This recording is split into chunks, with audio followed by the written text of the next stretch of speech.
খুব কম দেখা যায়। ভাই, কেন? আপনার ব্যক্তিগত জমিজমা নিয়ে তো কোনো বিরোধ নাই। দিন শেষে আমরা মানুষ। সো করিম নামে এ পার্টির একজন লোক মারা গেলেন। বি পার্টির কোনো লোক সেই করিমের জন্য সমবেদনা বা শোক প্রকাশ করেনি। রাজনীতিতে দুইটা দল থাকতে পারে।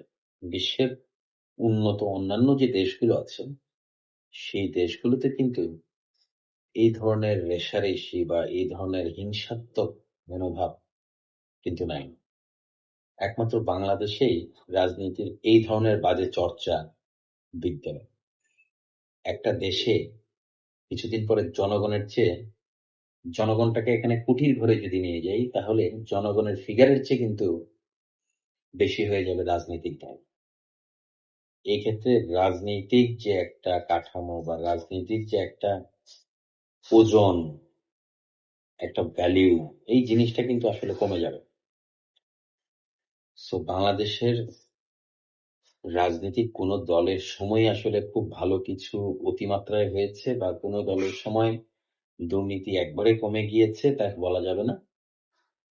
তবে দিন শেষে আমরা মানুষ, আমাদের উচিত রাজনীতিকে রাজনীতির জায়গায় রেখে দলমত নির্বিশেষে যে কোনো কেউ মারা গেলে বা প্রস্থান হলে বা কারো কোনো ক্ষতি হলে তার প্রতি সমবেদনা প্রকাশ করা এবং তার শোক সন্তপ্ত পরিবারের প্রতি সমবেদনা জ্ঞাপন করা, তাকে সান্ত্বনা দেওয়া, এগুলো আমাদের নৈতিক দায়িত্ব।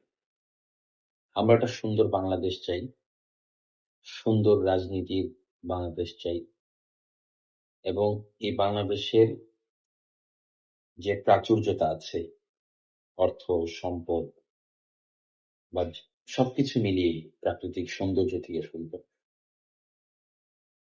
আমরা সেই জিনিসগুলো দিনে দিনে চাই আরো বেড়ে যাক এবং বাংলাদেশের প্রতি মানুষ অনেক বেশি ইন্টারেস্টেড এবং বাংলাদেশ অনেক বেশি সামনের দিকে এগিয়ে যায়।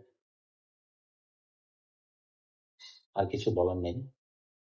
বাংলাদেশের সামনের দিনগুলো কতটুকু ভালো হবে তা জানি না। ভালো থাকবেন সবাই।